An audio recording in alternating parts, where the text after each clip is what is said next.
I think it's 9:30 here, 9:30 p.m. here in China, and very early morning in Chicago.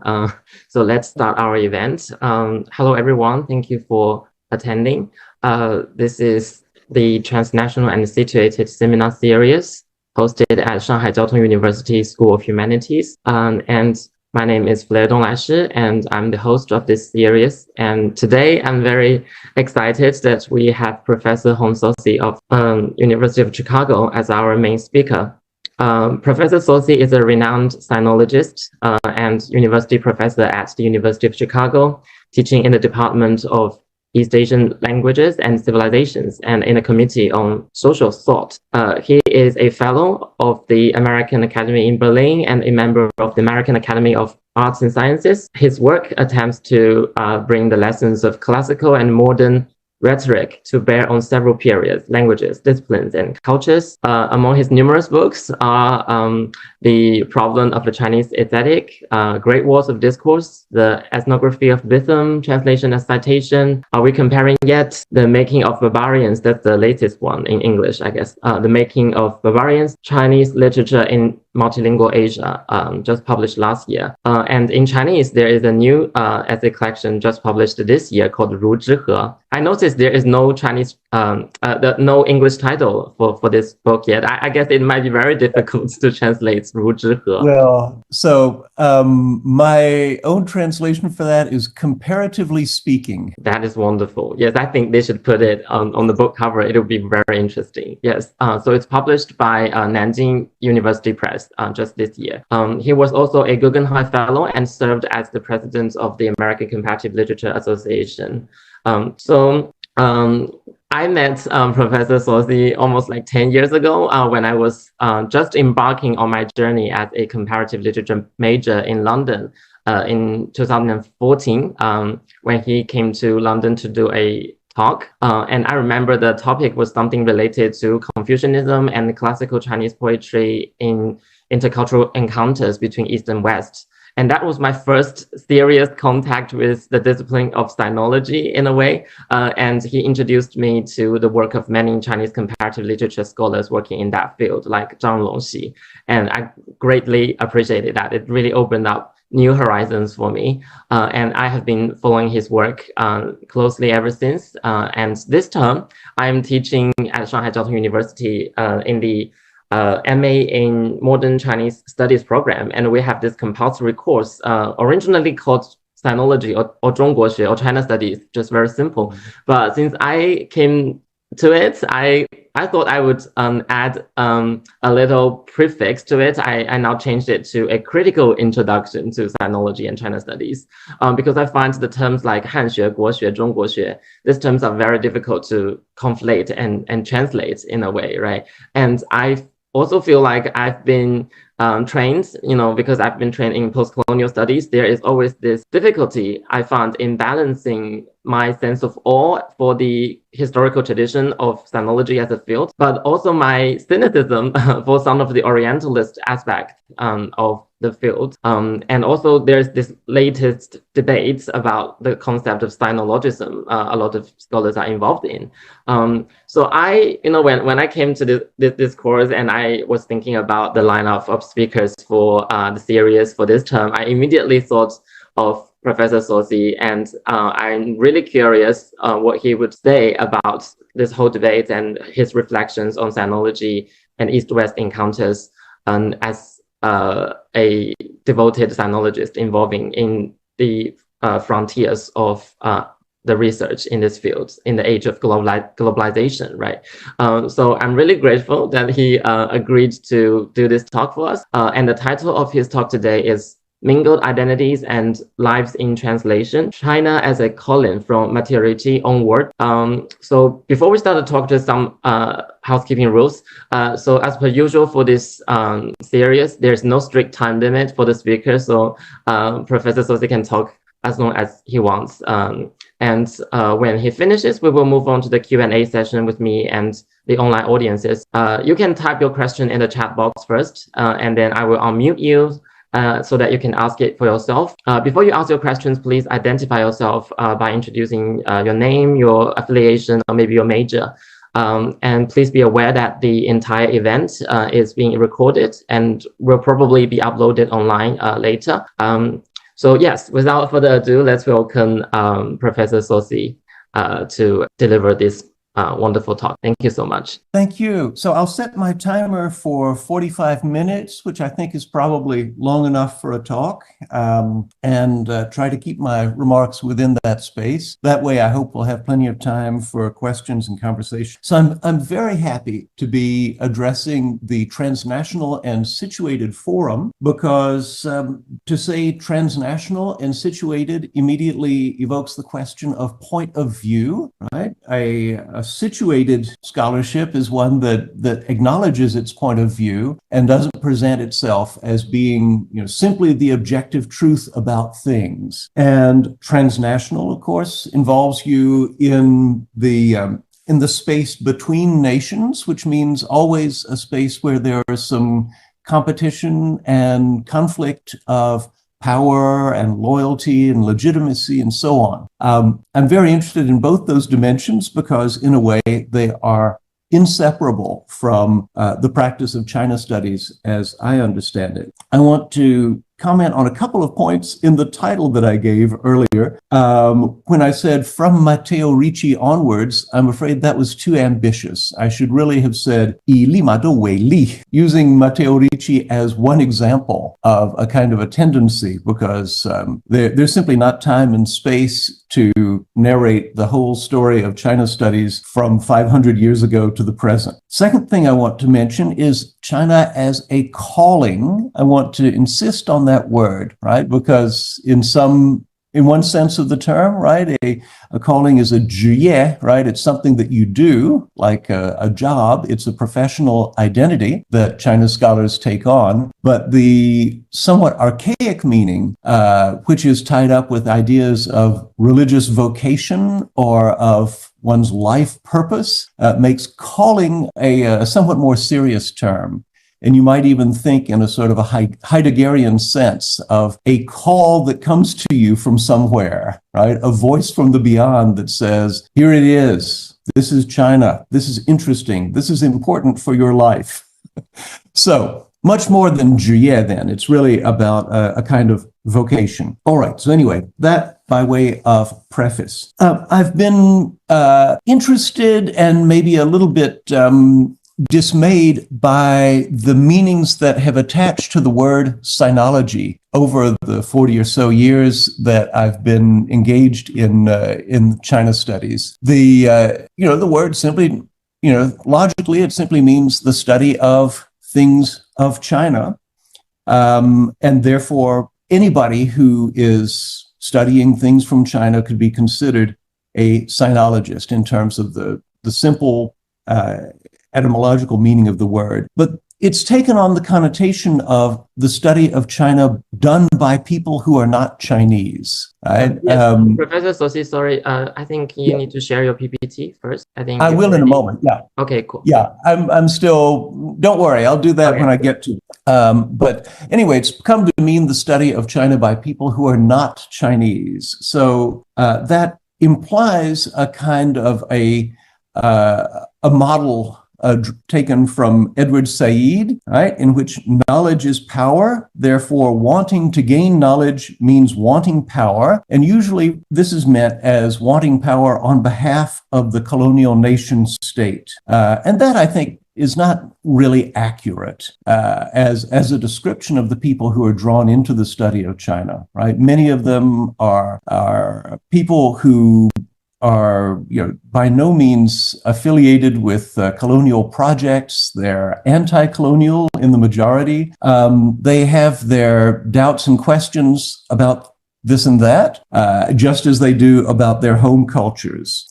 And the worry that, of course, I think sinology should always be self-critical and ask itself the questions of whether or not it's serving some selfish purpose on the behalf of a nation state. But the idea that reducing people to their nationalities is inherently meaningful, I think, is one that we have to reject.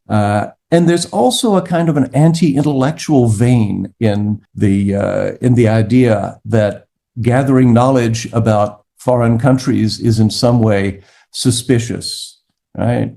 So there's anti-intellectualism and essentialism as two threads in the way that Said's very otherwise quite justified critique is often deployed. So essentialism, anyway, is for me the thing that I'm always trying to debate against. What I am interested in is hybridity. People who are on the borders of institutions, nations, belief systems, languages, and so on, right?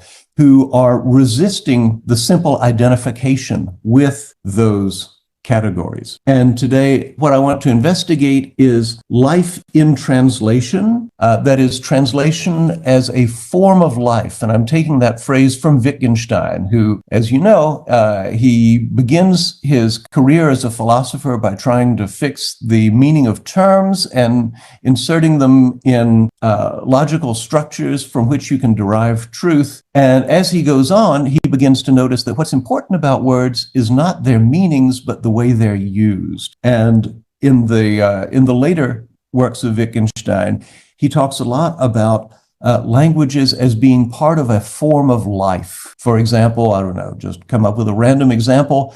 If you use the term the unconscious, you are therefore participating in a form of life that you share with other people who find Freudian theory important for their explanation of their world, right?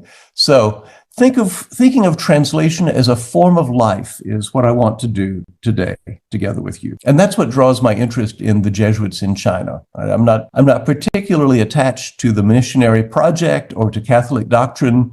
These are merely examples, but they're an example of something rather important. Let me try to share the screen, and then you'll see what I'm talking about, I hope. Here we go. All right. Is it showing? Yeah, the screen is showing? All right. I'm going to assume it is. All right, on we go. So, all right, there's the point about the meaning of the term sinology and the way it's used at present. So here's some of the things that I want us to have in mind. Bilingualism. I think everyone present at this talk today is to some degree bilingual, right? We are functioning here in English to talk about Chinese matters. People who are bilinguals, they have more than one system going in their minds as they talk about the world. And as you know, often you have a word for something in one language that you speak, and you don't quite have that word in the other language that you speak. This is a very interesting situation where perhaps you can talk about that situation only with other bilinguals who share the same two languages that you have. One thing that people do when they're bilinguals is they code switch, right? You've probably done it 20 times since you woke up this morning. You're talking to someone in one language, and then some reason comes up where it's useful to switch into another language. Let it be, Spanish or Japanese or Latin or whatever. There's a reason for switching from one code to the other. There's also ambiguity in the space between languages, right? If, I don't know, I'm going to make up an example, but if I'm speaking Chinese with someone and I want to talk about, social relations, if I use 社交, that's obviously a term that has a meaning in Chinese, but perhaps I'm applying it to a context of American English in which the sense of the words would be slightly different if we were speaking English. The fact that both Chinese and English are sort of in the air between us means that the meanings can be a little bit ambiguous between the two contexts. I'll come up on a very big case of ambiguity shortly. Translation sometimes can be very imperfect, right? I call this halfway translation, when you're expressing something that doesn't quite fit in the language you're using, but you can kind of gesture at the meaning that you have in mind. We have hybrid languages and hybrid systems. I think all of our languages are heavily hybridized. I remember once when I was in San Francisco on the bus, hearing two people who didn't look Chinese discussing in English a problem that involved their qi, right? So these are people who practice some form of traditional Chinese medicine and for whom the concept of qi has become familiar. It makes sense.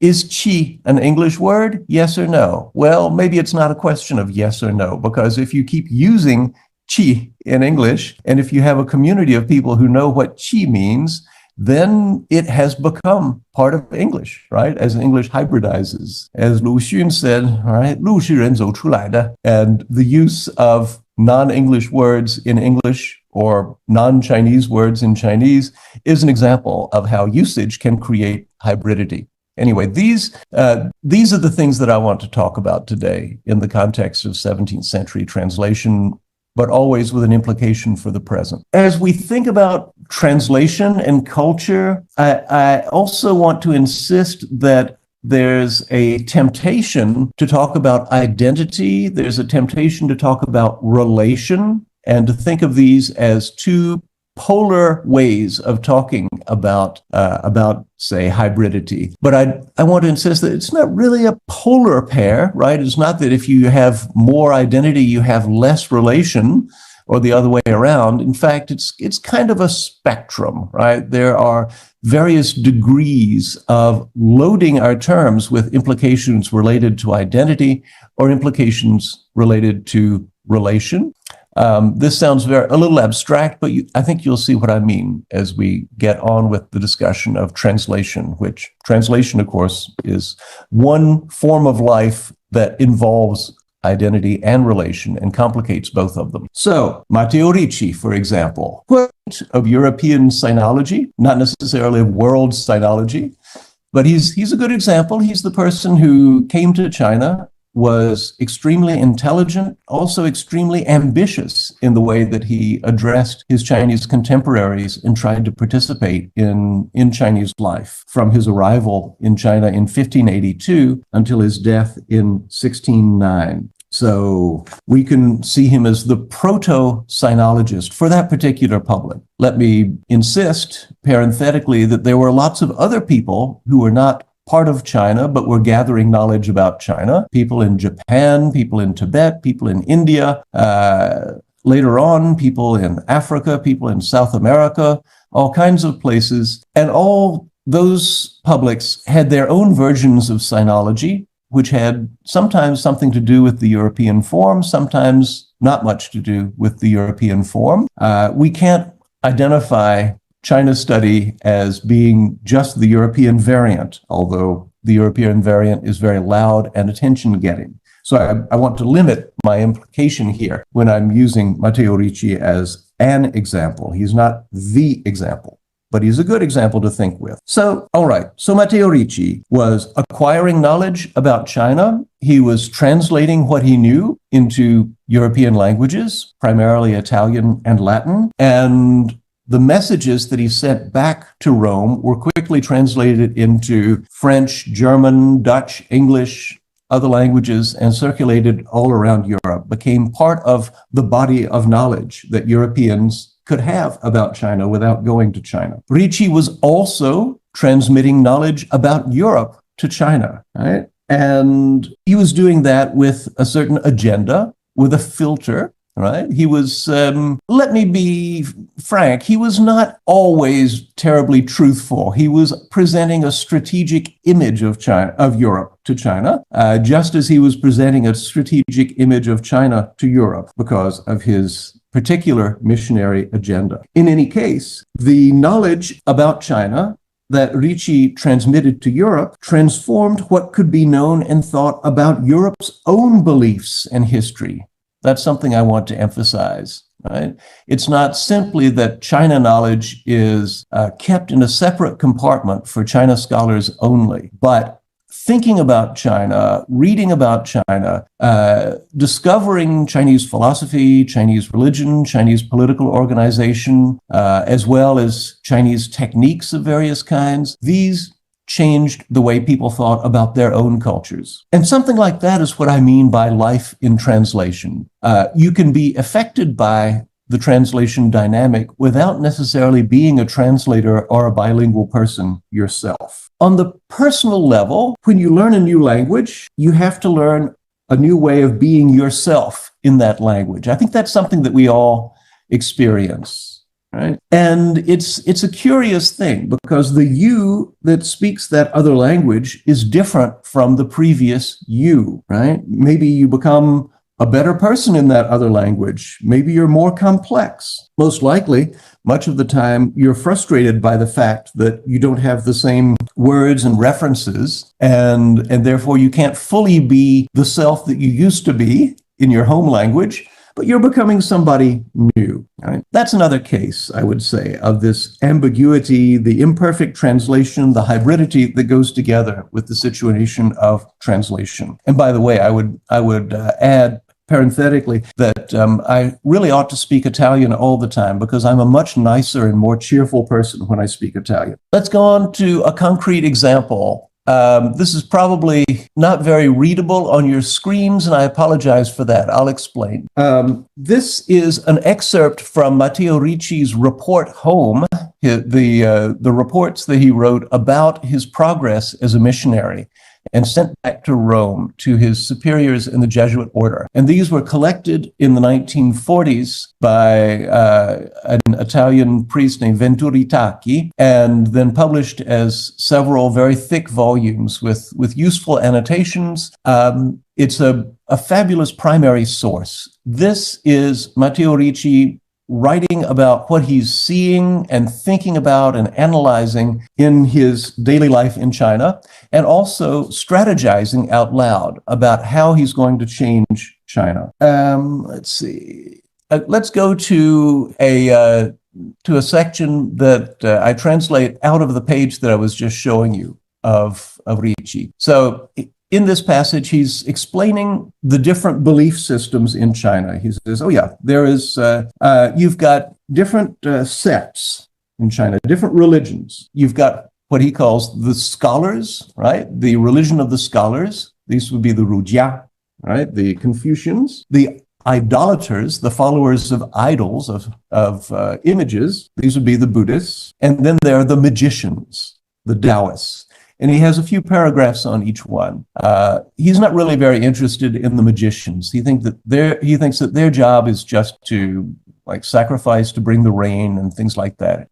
He's somewhat interested in the Buddhists because he's competing with them. And he thinks they're the people who are far too influential in China and they're wrong about essential things. So his agenda will be to displace the Buddhists. And the scholars are the people that he is most intimately connected with. Here, a little note, you probably already know this, that when Ricci first arrived in China, he saw that there were some people who were divided into male and female groups.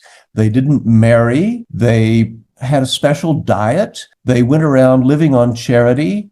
They devoted themselves to religion. In other words, they were very much like Catholic priests. And these people were the Buddhist monks and the Buddhist clergy. So at first, he dressed like a Buddhist monk, and he engaged many of them in conversation and debate. That's how he was going to present himself in China. In other words, that's who he would be in translation, was a monk from the West. But as time went on, he discovered that the people that he really wanted to convert, the Chinese elite, didn't respect the monks very much. In fact, thought that monks were kind of the scourings of society. People not from very respectable or educated families who went into this and often could not be trusted. So he underwent an internal conversion while in China. He bought himself the silk robes of a mandarin, or of a dushuren anyway, and went out on the street and presenting himself as a Rujia. Right? So sort of the conversion of Matteo Ricci, we could call this. That would be nicely provocative since, mostly we read about Matteo Ricci trying to convert other people. All right? But this is how he was converted into a different identity in China. So he's going to be closely involved with the Zhu, but he's going to have some ideas that are a bit different from theirs. But a close engagement with the Zhu, more distant engagement with the Daoshi and the 佛学家. So coming back to the quotation then, he says, so he's just describing Chinese cosmology, right? What do the Chinese generally believe in the world? And he says, the opinion that is most popular at present, it seems to me, was taken about 50 years ago from the sect of the idols, that is the Buddhists, and holds that this entire world is composed of a single substance, and that the creator of this world, as well as heaven and earth, humans and animals, trees and plants, and the four elements, all make up one continuous body, and all are members of this body. And from this unity of substance, the Chinese derive the charity that we must have towards one another, on the basis of which all men can become similar to God, inasmuch as they are of one and the same substance with him. Sounds pretty good, doesn't it? This we intend to refute, not only with arguments, but also with the authority of their ancients, who clearly taught a rather different doctrine. Okay, so again, this is Ricci describing Chinese beliefs to people who are not Chinese and don't speak Chinese. And a couple of things that I want to call your attention to. It's a passage that has a lot of translational hybridity, right? The hybridity that is natural to translation. For example, the word substance, right? Single substance. If you were writing in 17th century Chinese, what word would correspond to substance? I mean, you might be able to come up with a term, but it wouldn't have all of the same philosophical meanings and implications. Substance, then, is a word that he's taking out of the Greek and Roman philosophical tradition and the Arabic philosophical tradition, in fact, and applying it to a philosophical language that doesn't really contain a word that corresponds to that. Further down, the four elements, well, as you know, four elements is a very European or Greek way of talking about nature, right? Anybody with any sense knows that there are 5 elements, and they're not really elements, but phases and so on, right? So he's adjusting his language to the people he's addressing, right? His fellow Europeans. And also charity, right? This is a very interesting point, because the word charity is a tremendously Christian term, right? Caritas in Latin, charis in Greek. It becomes prominent in the writings of St. Paul.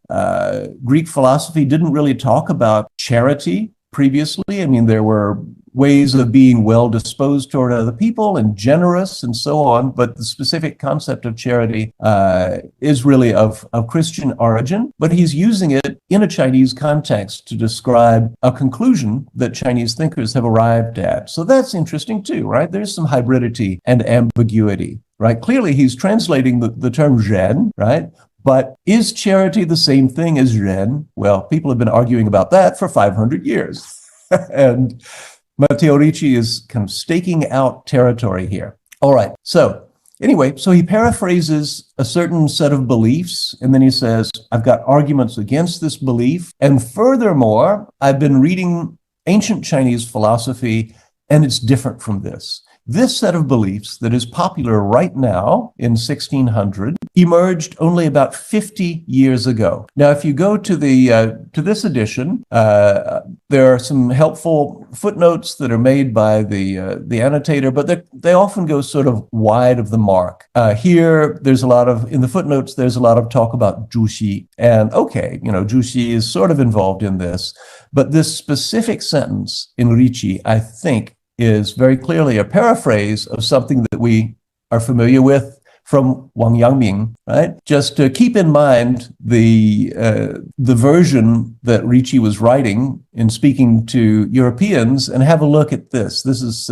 I forget which disciple of Yangming is writing this down, but anyway, he's writing down kind of the oral comments of阳明王守仁。大仁者，以天地万物为一体者也。其视天下有一家，中国有一人焉。若复闻形体而分而我者，小人矣。大人之能以天地万物为一体也，非义之也。其心之人本若是，其与天地万物而为一也。其为大人。虽小人之心亦莫不然，彼故自小之二. All right, so here you have the content that Ricci was conveying, right? That everything in the world is one substance, and we owe it to one another, to even the lowliest among us, to have ren towards them, to see our identity with them. And there's even a hint of how Wang Yangming, if he were alive, would answer Ricci, because he would say, Ricci, you're trying to make yourself and the God you worship separate from the world. That is what the Xiaoren would do. And we don't want to be the Xiaoren. We want to be the Daren. And the list of things that are part of the world and toward which we have to have charity, we find that also in Yangming, right? 草木有有生益者也，见瓦石之隐怀，而必有故喜之心焉。视其人之于瓦石而为一体也。Right? So even bricks and tiles, if we see them destroyed, we should feel some concern, because if we're going to be Daren, we are in some way responsible for everything. Even the 草木 and the 瓦石, right? That is the index of our being Daren and not Xiaoren. Okay, so a very powerful ethical vision, and Ricci is suspicious of it, maybe because it's so persuasive, right? Because I personally find this extremely beautiful, extremely convincing as an ethical guideline. And maybe Ricci, when he comes into contact with people of the Yangming school, he feels a little bit threatened by the beauty and elegance and comprehensiveness of this ethical vision. So that's why it's very important to him to be able to refute this argument, both by saying, number one, it's not true because we have a different cosmology that is better.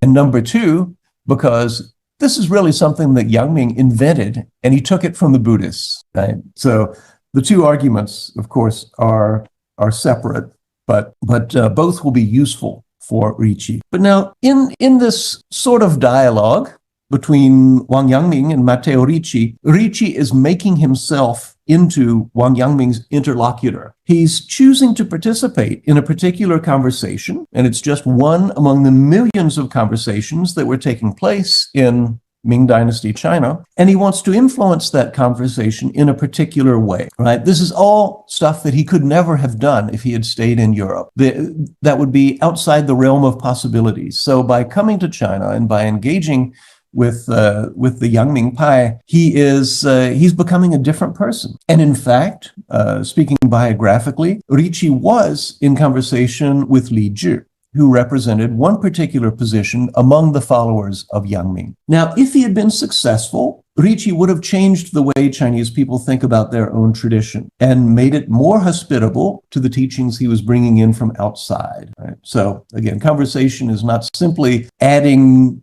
a layer of commentary to something that exists and won't be changed, but the conversation changes the subject of conversation. What happened, though, was actually something of the inverse. I don't think Ricci had that much effect on Chinese thought. The thinking of Spinoza, however, many people have traced back to Ricci's reports, right? Spinoza with his idea that God and the universe are more or less the same thing, and that we have to think about them in the same terms. This dangerous idea, many people have traced back to the importation of Chinese thought by the missionaries, even though the missionaries represented Chinese thought only in order to refute it. So there was a kind of an unexpected consequence of that conversation. So that the argument about Spinoza, maybe it's a little bit shaky, but the representation of Chinese thought is certainly coming at the right moment in European history, where a lot of people will be ready to hear what it has to say, and will nativize it, right? Will make it part of their own tradition in their own ways. In any case, Ricci was able to frame the belief system of Ming Dynasty followers of Wang Yangming in a plausible way, even though he rejected it. Right? So that's the work of the translator. Right? There's a moment in translating where you simply have to be fair to the thing that you're talking about. You have to show the content as it is, and then you put your spin on it. So I want to go back to here. Let's stay with Ricci for a moment.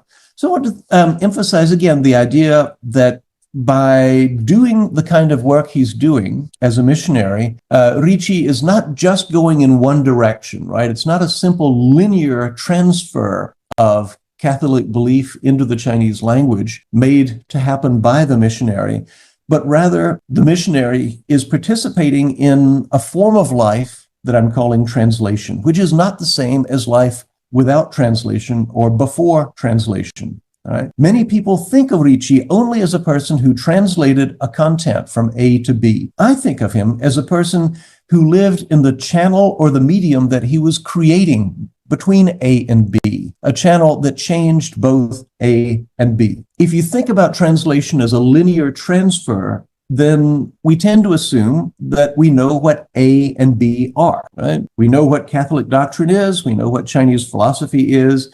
We think of them as stable, coherent, and unchanging bodies of knowledge. Well, I say, no. What's really happening is that the process of translation lets these two bodies of knowledge affect one another and reveals some of the internal diversity of each. That's what must have happened in Ricci's mind, and it certainly happens in this little passage where he's translating and debating with Wang Yangming. Even though it's a very short passage, I think it's very rich in implications. Now, Ricci's conversion strategy, as you know, was highly, here I'm going to jump a little bit, hold on. Yeah, was highly ambiguous. It relied on certain ambiguities, certain terms that would be acceptable to his colleagues in Rome and also to his colleagues in China, his friends among Chinese literati.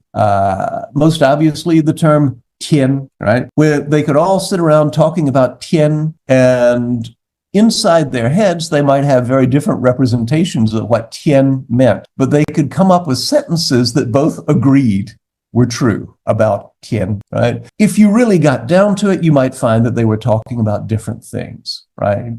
I mean, this often happens in law and diplomacy and other, fairly important domains of language use, right? Where we cover over deep disagreements by using words in this ambiguous way. But let's take a look at a near contemporary of Ricci, Li Zhizao, who was writing a preface to one of Ricci's books in Chinese and took an optimistic stand, right? He said, okay, it's very interesting that that 欧洲人, right? People like Ricci, 自古不与中国相通, right? They've been separated from China for, forever. And so they don't know about Zhou Gong and Wen Wang and Kongzi and all these important cultural figures. 而特语之天, 是天, 大指乃与经传所记汝圈, right? So he says, well, the funny thing is, when they talk about knowing heaven and serving heaven, what they have to say is exactly like what we find in our classics and commentaries, right? It's like two halves of a tally that fit together. They match perfectly. And so that empowers Li Zhizao to say, 东海西海心同理同所不同者特言语文字之己, right? So this is, of course, a very beautiful vision of people agreeing, right? The mind and Li, this kind of objective, impersonal principle of logic, it's the same wherever you go. On the Eastern Sea, on the Western Sea, it's all the same. And because of that, we can trust translation. We can trust someone like Ricci, who is a mediator between the Donghai and the Xihai. The only differences are differences of words and characters, right? So that's a trivial concern. Words and characters for Li Zhizao don't really matter, because the important thing, the substance of the discussion, we can take for granted is the same. All right, terribly optimistic view. And, it's no surprise that this is coming out of the pen of a Catholic convert who has been collecting the writings of different Jesuits in order to circulate them. This contrasts enormously with a book that came out about the time I was in graduate school, Jacques Gernet, Chine et Christianisme, which was translated by Janet Lloyd as China and the Christian Impact. And Gernet's thesis is that the Jesuits were doomed to fail because they were using words that that meant something different from what they wanted to make them mean, and their own concepts had no equivalent in China. So whatever translation was doing there, it was doing something rather dishonest and incoherent. And so Jeanet's book, of course, it speaks to a certain cultural and linguistic relativism, right, which is, as always, necessary to think about. I think if we simply wanted to take the Li Zhizao attitude, we would often be disappointed. If we took the Jacques Gernet attitude, we would never be disappointed, but we would also never have the opportunity to create these new hybrid entities that happen between languages. What if? So my answer to Gernet at the time and still today was, okay, what if the concepts that the Europeans and the Chinese of the 17th century were using did not correspond? What if they were kind of striving to remodel their translations and reshape their concepts in a way that would allow them to communicate, right? In other words, can't translation alter the substance of the A and B that we're talking about, right? Of the two poles of the translation. In other words, can't we have some interaction and some hybridity to make the whole business less frustrating, right? Less futile. All right, so that's what I'm insisting on with the reference to Wittgenstein and life in translation. I want to think about what happens when we consider Ricci's translation as intentional ambiguity, as a kind of an allegory in which you say one thing and you mean another. He's doing something that is extremely selective and strategic. He's performing a kind of translation of European concepts and doctrines and texts that is intended to secure acceptance from the Chinese side. And there is something a little bit suspicious about it, right? I often feel that Ricci is presenting the candidates for conversion with a kind of a document where there's a first paragraph that sounds really, really good. And then there's a lot of incomprehensible small print that goes on for hundreds of pages. And he wants you to sign on the first page and accept all the other stuff. Again, maybe he thought that sort of operation was justified. Did he think that it was a preliminary and that one day all the differences would be sorted out? Or did he just want to save souls and he didn't care about truthfulness? I don't know. But his way of approaching the Chinese by speaking their language, not just in terms of words, but in terms of concepts and overall philosophical orientation, that strategy, other missionaries then came to refuse. And there was one fellow named Longobardi who was contemporary with Ricci. While Ricci was alive, he wrote stuff that was very similar to Ricci, admiring China and saying these people are, they're just the best. They have the best governed country in the world. They have the best morals. They have, the most sophisticated theology, except for a couple of things that we can supply, right? So writing exactly like Ricci. But later on in life, I don't know what happened to make him so bitter, but he apparently must have undergone some kind of experience that made him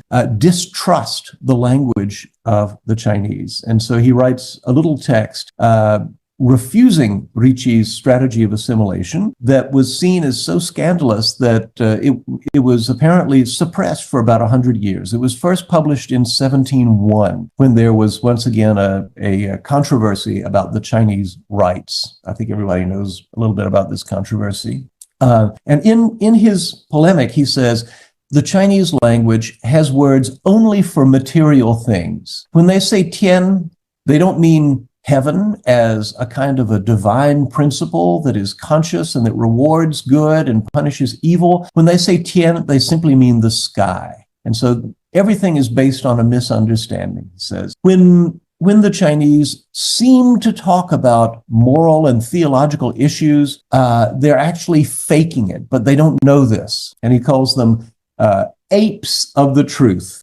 We might say robots of the truth, right? For Longobardi, it's like having a love affair with an AI robot, right? The AI says, I love you because it's been programmed to do that, but it's inherently not capable of feeling love. Well, in that way, when the Chinese say, we worship God, they don't know what worship means. They think it just means lighting incense. And when they say God, they mean the sky. So Longobardi says, we can't use the Chinese language to talk about Christianity. We have to stick to Latin. And his proposal for saying the Mass in Chinese was to transliterate everything from Latin. So rather than saying words that make sense to the audience, people would go in and where the priest in Latin says "Sursum corda," lift up your hearts. The priest in China would say "Susun corda" or something like that, right? Making no sense at all. Right? A little bit like the practice of Buddhist chanting, where people are repeating syllables that come from Sanskrit or Pali that don't really make sense. Right? That would be a funny consequence of Longobardi's proposed reform. Anyway, so Niccolo Longobardi, then, he has no charity at all towards Chinese speakers. He thinks that there is no way to convert such a person unless you suppress their original language and replace it with a better language, a superior language that acknowledges spiritual realities that are separate from matter. Well, his book, then published in 1701 in Paris, in the middle of the controversy, gets read by Leibniz, who is a very different kind of thinker. And Leibniz says, well, this is funny. When I read Chinese philosophy, it all makes sense to me. And if you're having a problem with the words, maybe you should look more carefully at the European words, because the European words that you think are spiritual in nature actually all have a material meaning. You're talking about spirit. Well, the word for that in Greek is pneuma, and pneuma means nothing other than air. So his consideration of the Chinese language and of this polemic around the meanings of Chinese terms leads him back to European language. Right? Chinese has an effect on the way that a speaker of European languages thinks about his own languages without necessarily knowing Chinese, but simply by being acquainted with the Chinese language and thought. So I take some lessons from this. One is, don't be Longobardi. Extend charity, Ren, to your interlocutor. Don't reduce people to being robots. Right? The references of words are always primarily material and mechanical if you observe them from the outside. But if you grant others interiority, that is, mind and maybe a soul, that's a hypothesis that you have to make in order to have a meaningful discussion with them. But it's not something we observe, right? I can never observe your mind or soul. I can observe your behavior, which leads me to suppose that you have an inner life. And actually, if you think about it, I'm just continuing Leibniz's thought pattern here. We don't really observe ourselves having an inner life either. We observe ourselves going through the motions of an inner life, and we interpret this as being the truth about ourselves. So let's come down, because I've already used up 45 minutes, let's come down to why this matters. It's not just remote intellectual history. It's not something that will interest only Catholics or historians of theology or historians of semantics. Ricci and Longobardi and Leibniz, this conversation stretching over hundreds of years, to which I want to add also Wang Yangming and Spinoza and Li Zhi as other participants in this conversation. Right? Not all the participants know of each other, but that doesn't matter. This case is a perfect instance of cultural contact leading to hybridity, to the imperfect matching and inextricable mingling of two systems of thought, which thereafter begin to break down as systems, right? The coherence, the self-standing nature of each system begins to break down. They become porous and vulnerable to one another, which is a good thing, I think. That mingling is what I'm calling translation as a way of life. In literature,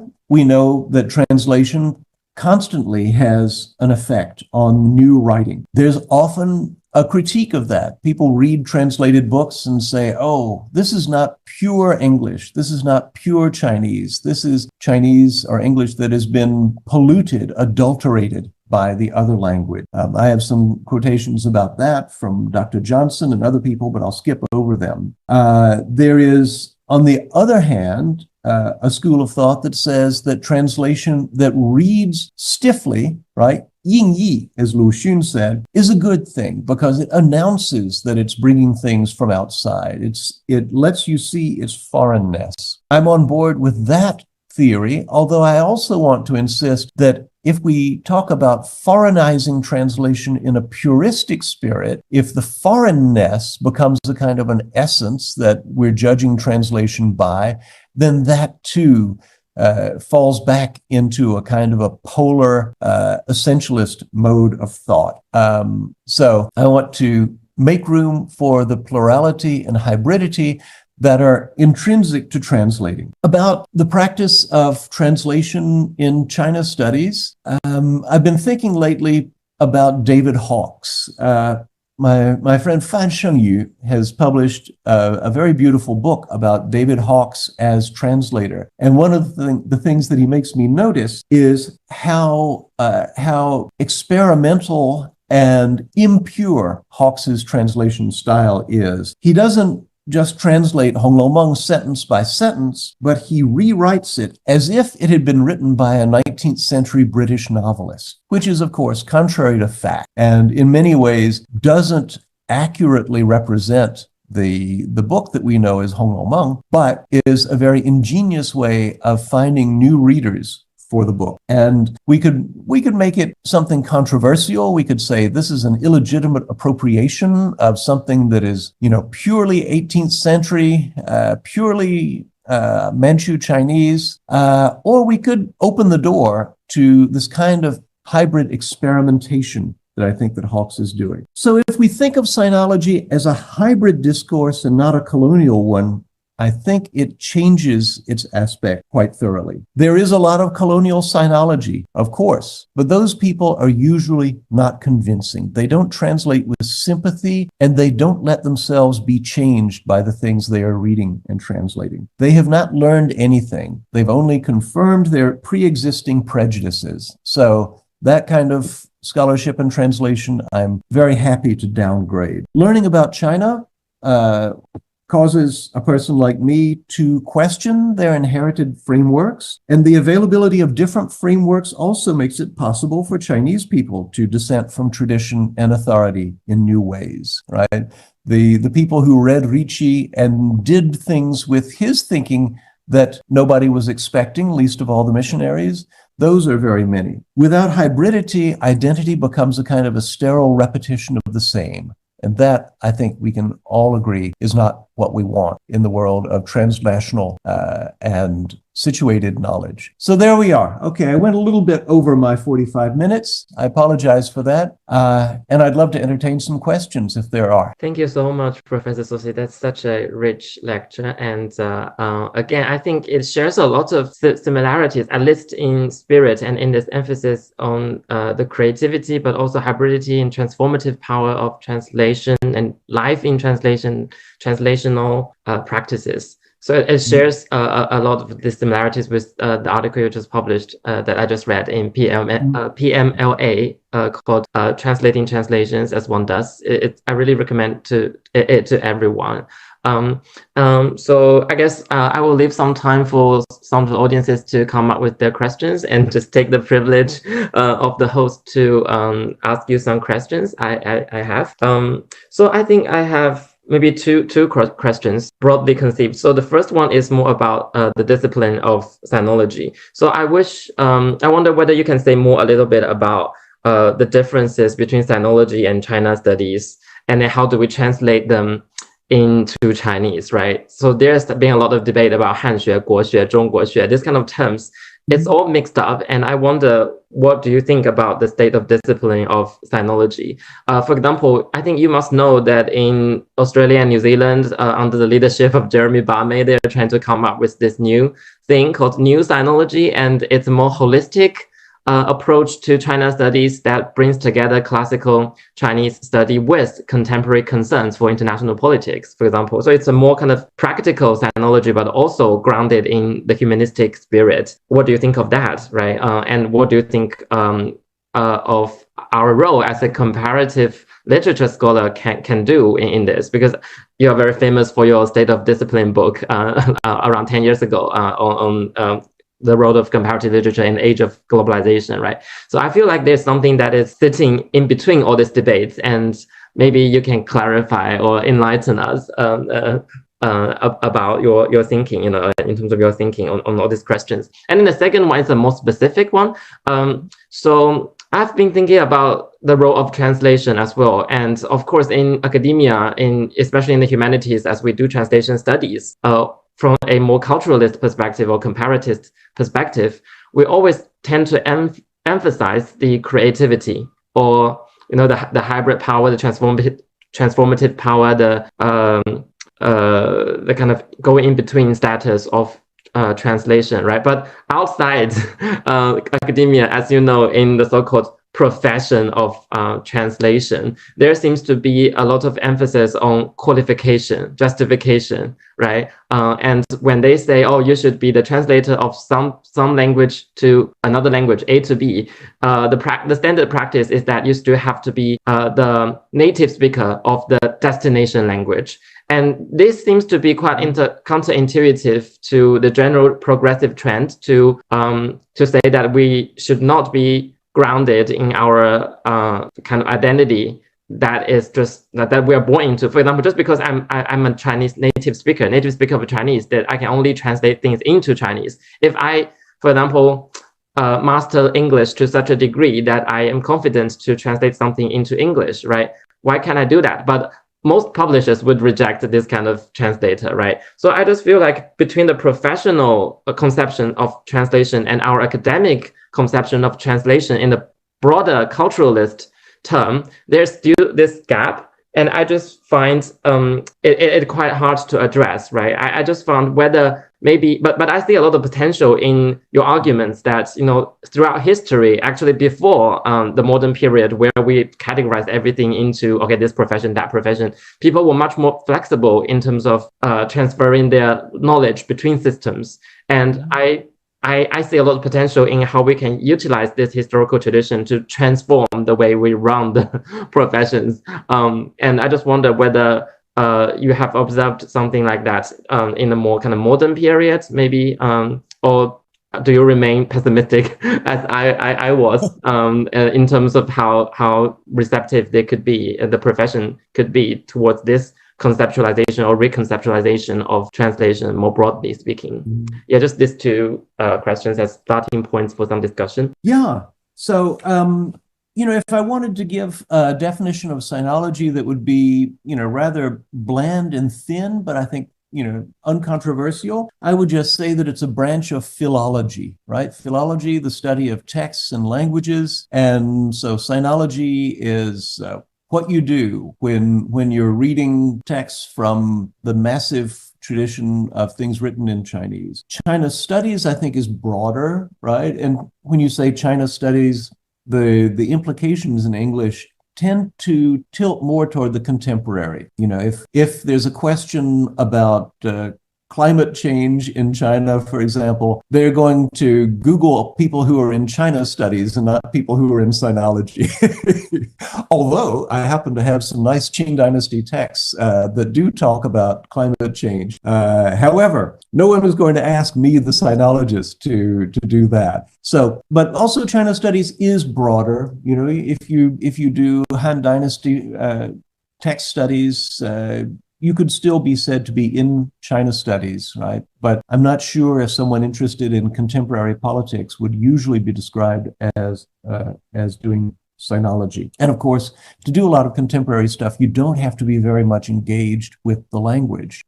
Sometimes, in fact, this becomes totally absurd. This is really about journalism, but it's so typical. Back in the early 1980s, the New York Times sent somebody out to China to write about rural reform, right? Because, the the Gongsha were being broken up, and people were allowed to have their own plots of land and so on. And so the New York Times journalist interviewed a farmer out, in Hunan or somewhere, and said, "What do you think about this?" And gave some opinions. And the New York Times reporter said in the article, the farmer, whose name was Lao Bai Xing, said blah blah blah blah blah. And I said, "Oh my God, I can tell what happened here, right? This reporter who might know a little bit of Chinese goes out to the country and gets an opinion from somebody and says, 你是谁? Right?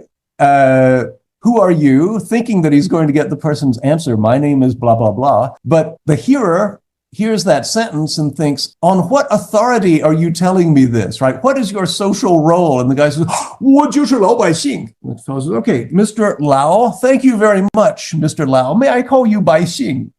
So anyway, that kind of thing, I'm afraid, happens a lot in the realm of China studies, where people are not engaging with the language because, as we all know, the Chinese language is complex and tricky, and culture is absolutely at the surface of every word that people speak. So anyway, there's my little story about why sinology needs to survive, even though China studies is important too. About translation, yeah. There's a sense among non-professional people that unless you're a native speaker of something, you're not an authentic speaker. I think authenticity does a great deal of mischief, honestly, in the world, because it is used sometimes to elevate a voice, right? Maybe there are, minority people who have never had an opportunity to speak for themselves. There, to listen to them and say, okay, look, this is what the Nambiquara of northwestern Brazil have to say, and we need to listen to them. Their authenticity is being used in what I would say a constructive way, but authenticity can also be used to suppress and repress, as when somebody says, I am more authentically whatever than you are. Right? You think you're speaking for people of such and such a description. I am more of that than you are. And that's always a very conservative move. Right? It involves assertion of authority and totality and other things that I don't like. So I think the kinds of translation that dare to be inauthentic have a lot to teach us, because those are the ones where some experiment and novelty can happen. And that's also where people have to be creative. Bad translations are typically translations that resemble what people want to hear in the target language, and they're boring because you could do it without knowing anything about the other language. But so this question of qualification definitely has to be taken with a grain of salt. One other example would be Ezra Pound's translations, which are totally inauthentic, right? When he did the translations in Cathay, he didn't know anything about Chinese. He was really just copying from the notes of someone else who didn't know Chinese either, but had friends who helped him translate. And yet they created a kind of a relationship between English language poetry and Chinese poetry that hadn't existed before. So there, I think we sacrifice some authenticity. They're not scholarly translations, but something unpredictable and wonderful happened. So you have to be open to that, I think. How is that as an answer for your question? Oh, I'm picking up on something in the chat. Identity. Yes, I will ask them to unmute themselves and ask them. Yeah. Yeah. Please. So you don't have to read the long questions too much. They can explain their context. But yeah, thank you for that answer. I think it's so interesting. And also the anecdotes you tell, they are so interesting. Oh my gosh. Yes. If you ever find Mr. Lao Bai Xing, please tell him hi from me. Yes. So next up we have Ms. Yang Weiyu from our university. I'm not sure which department. You can introduce yourself, and there's a question about identity and relation. So please unmute yourself and ask the question yourself. Oh, okay. Can you hear me? Yes. Of course. Okay. Good evening, Professor. I'm a student. I'm a graduate student from Japanese major, and I may not be able to ask some professional questions. It's just some of my experience I can completely relate to your speech. Like when you talk about the imperfect translation, and I can't help but recall the idealism, which is different in the Chinese text and the Western text. Well, in Chinese, especially in Wang Yangming's, and in his thoughts, idealism. When we were talking about seeing the heart, we were talking about the real heart, and in the Western context, it's usually referred to the ration, the reason, the high knowledge, well, something like that. And also, I can because I'm learning Japanese and also English, I can feel myself transferring different egos in this when I change languages. So I can understand when you say you are more active when you're speaking Italian. Yes, because Italian is that sort of language. And about for one thing, I'll make a lot of more gestures. Yes, you have to move when you speak Italian. Sure. And also about the question, about this translation, because recently one of the my lessons teachers asked us to read about a text about Casanova, and she talks about the translation as literalism in the comparative literature. So I'd really like to ask you why you chose the identity and relation as the two indexes to represent this function of translation. Yeah. So, identity would have to do with authenticity, right? People have a criterion, and they might have some ideal picture of what, proper Chinese philosophy is supposed to be, right? And so those concepts would then become a way of judging a translation or correcting an existing translation. But that can sometimes be a very puristic thing to do, right? As when people say, this is hybrid, I'm not having any of it. On the other hand, a translation always creates a kind of relation. Even if it's a terrible translation, it at least addresses somebody and tries to make a conversation happen. And so there are cases where the relationship is more important than the accuracy. Right?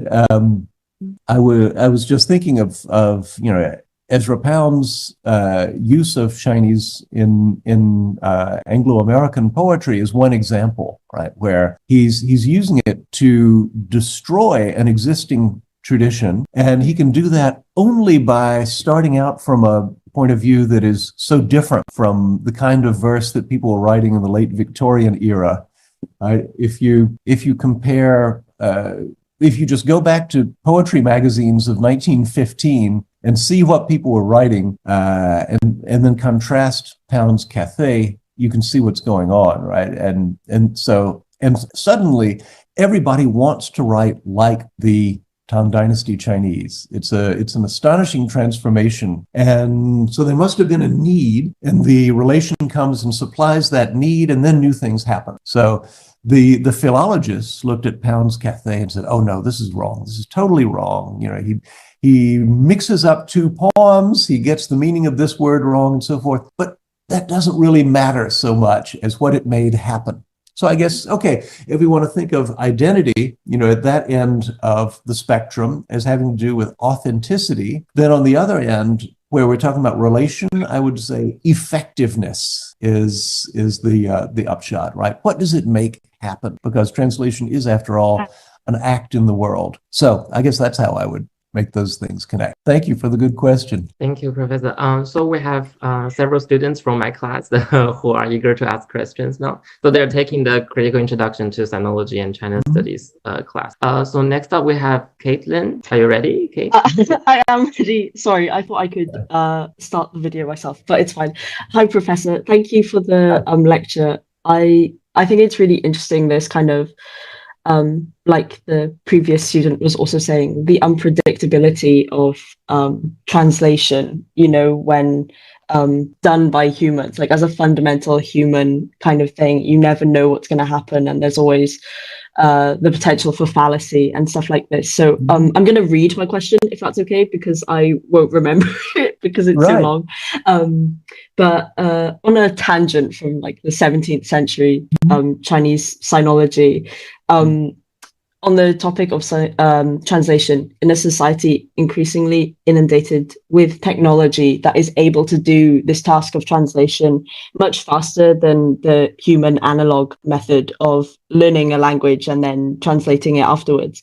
How do you think this will affect academic studies broadly, but also Scientology specifically? Sinology specifically. Please, for example, like obviously we're still talking about Matteo Ricci hundreds of years after he was in China, but do you think he's important solely because he was one of the first Europeans to do such work, or rather do you think the continued study of this person is representative of the importance of translation studies for human society in a way that defies any technological advancement? Yeah, very interesting question. Yeah, we are seeing the development of computerized algorithmic translation devices, and people are quite bewitched by them.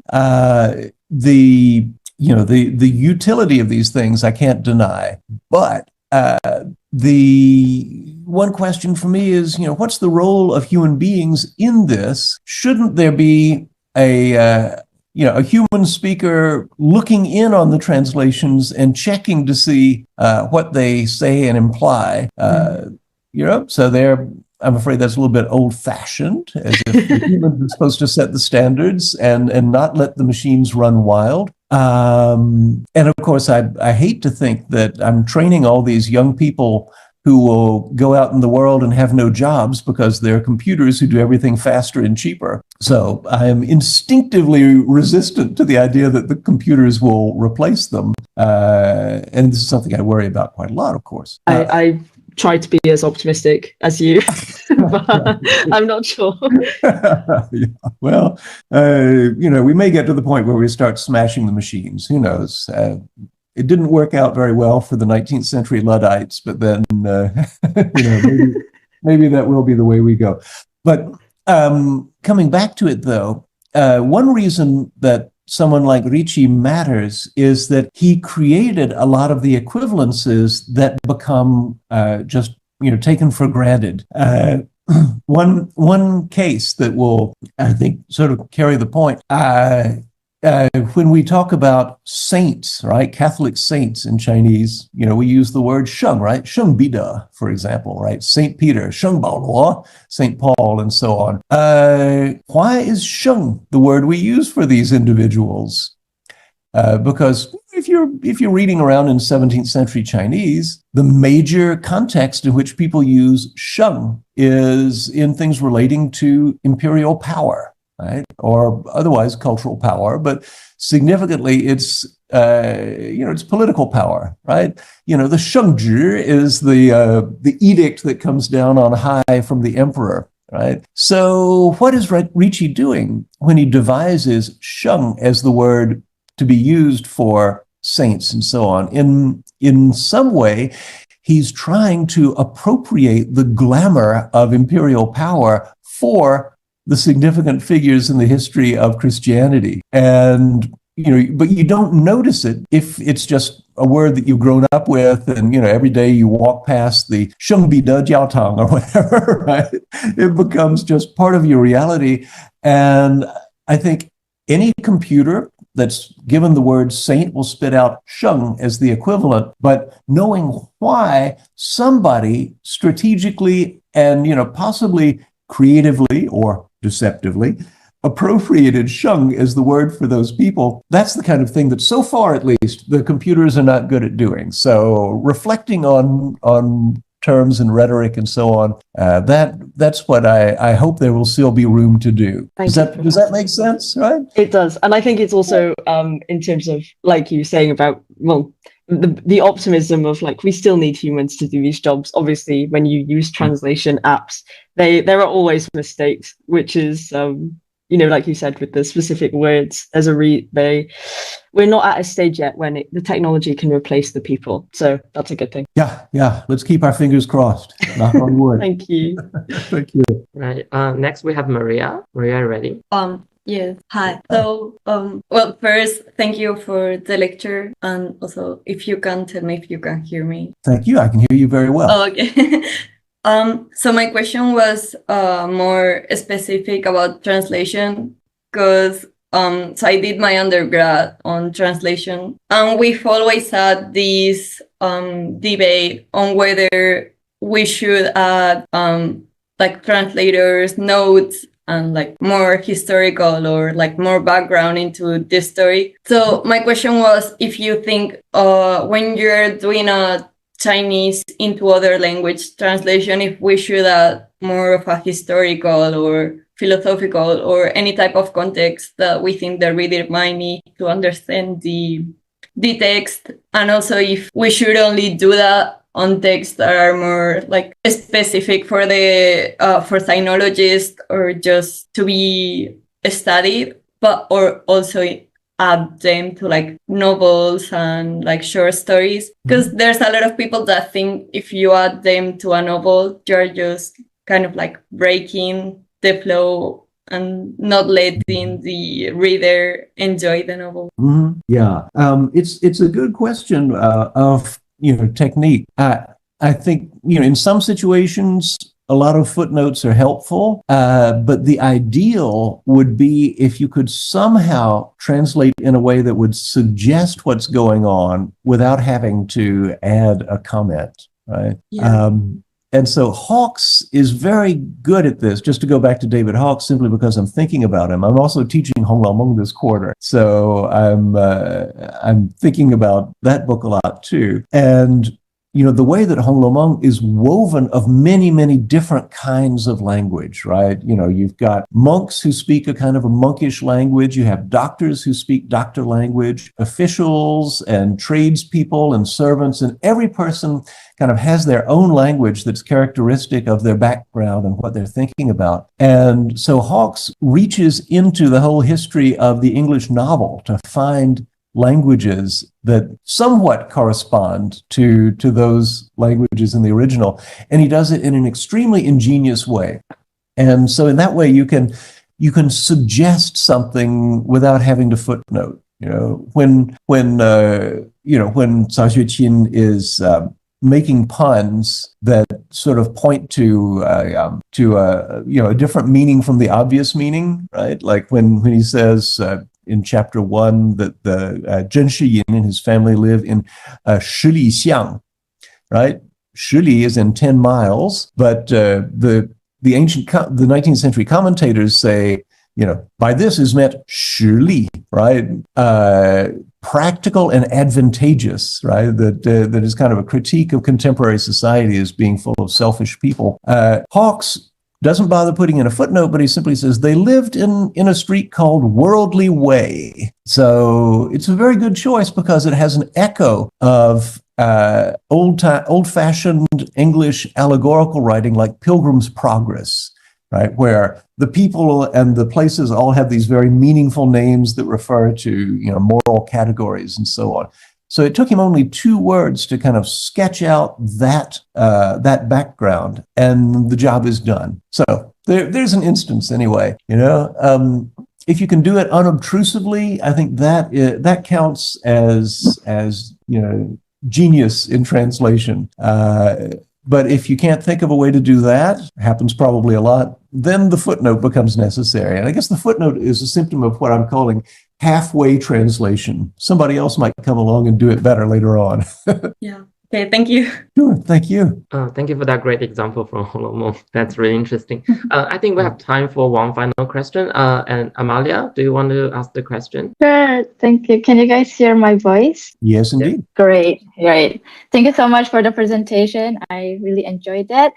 I have 2 questions specifically. The first question is, considering the power imbalances of the time, how did language choices and translation practices by early European scholars in China contribute to the construction of a Eurocentric perspective on Chinese culture and identity? So what are the implications of this modern cross-cultural studies? And then my second question is that, given the historical context, were there instances where language served as a tool of colonial control or cultural appropriation in European scholarship on China? And how do we navigate and address this power dynamics when we're studying in this period? Mm-hmm. Yeah, sure. That's a long question. Oh my God. Okay, sure. Well, to take your question from the end and work back to the beginning, there is a lot of colonial scholarship. You can find it in old journals, and it's recognizable quite quickly because the authors had this dismissive idea, this dismissive attitude about Chinese people. Of course, they're wrong about everything because they're stupid or they're limited or they're just unfortunate in some other way. And, you can just tell that the scholar is not taking the others seriously as human beings. So for me, I can smell it from 10 miles away, and I tend to avoid that kind of scholarship. So simply avoiding it, or maybe calling it out, as I often do. If I'm writing about some author who has undergone this kind of treatment, this patronizing treatment, then I will say, this is not really how it's done, people. I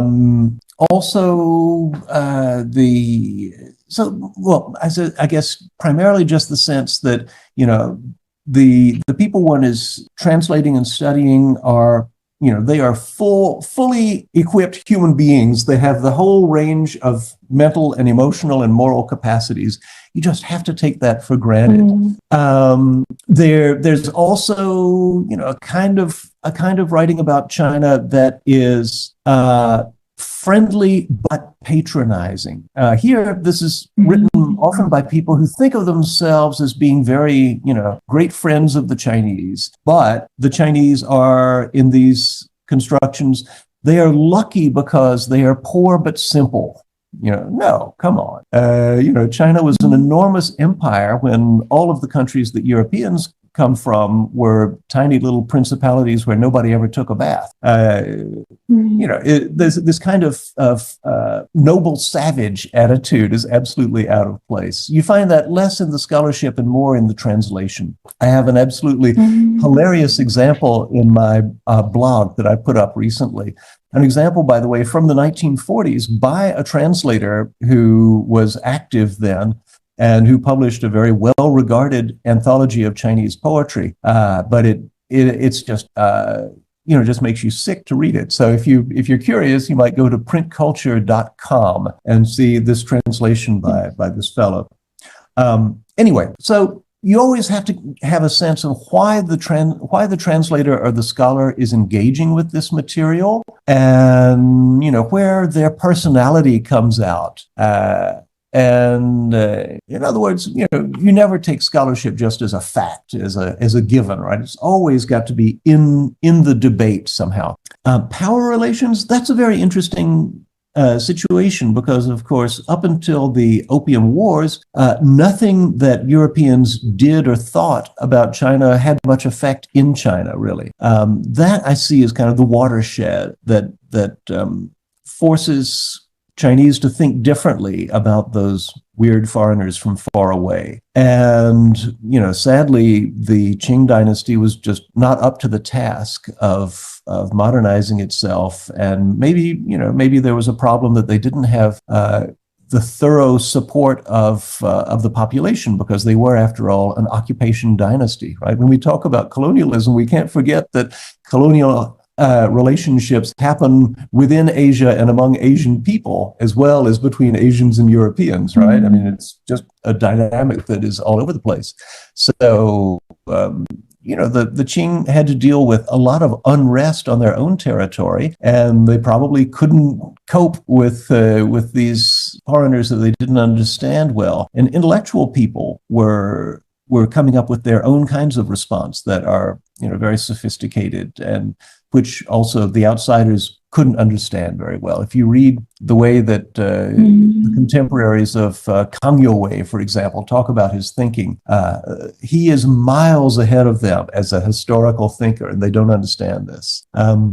So yeah, there's a certain kind of reparation work to be done when we read old scholarship, and the good stuff is out there, but you have to know how to look for it. Right. And also the good stuff is sometimes not recognized by our contemporaries, or we feel conflicted about it in certain ways. I mean, I'll just give a very simple example.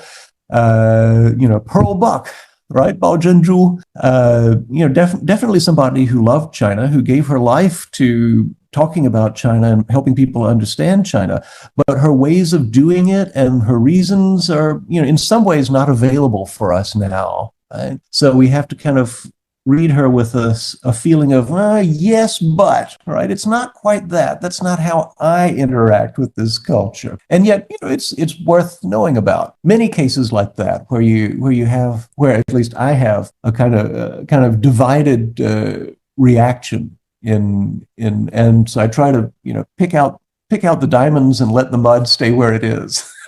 Okay, thank you so much. I love the response. Thank you so much for that question and that answer. I think it really clarifies things about, again, the struggle I talked about at the beginning of the talk. This effort to balance between the Orientalistic aspect, but also the positive aspects of the sinological tradition. And the act of translation, or the importance of translation, really makes it kind of the benchmark we can use to judge, because whether these scholars or this cultural exchange people involved in cultural exchange are allowing themselves to be transformed to that degree by translation, to live a life in translation. I think we can use that as some kind of benchmark to judge to judge this question, I guess. But yeah, it's a first step. Thank you so much, Professor Sosi, for delivering this talk. And I have shared the link of the Print Culture blog to the audiences, and I will circulate it again in my class. It's a really useful resource hub for a lot of us interested in questions related to sinology, translation, comparative literature. So yeah, please have a look at it. And I hope we can continue this discussion somewhere online by the venue of the Academy of Social Sciences in Beijing. Maybe they can host another similar event. We can continue the conversation by focusing on another similar related topic. But we would warmly welcome Professor Hong Sosi to come back to China sometime and to visit Shanghai Jiao Tong University in person, and we can show you around and we can continue the conversation offline as well. So thank you everyone for coming. Just an announcement about the next event. So in September, we're going to have Professor Chris Barry from King's College London to talk about film studies. So the specific topic is North Korean films in China after the establishment of PRC. So it's a very interesting topic, and please look at our Facebook page, our WeChat public accounts for further information. Yeah, thank you everyone for coming, and have a nice evening or nice morning. Thank you so much, Professor, for getting up so early to deliver this talk. Yes, thank you. Happy to do it. Yeah, we will keep in touch via email. Thank you so much. Indeed.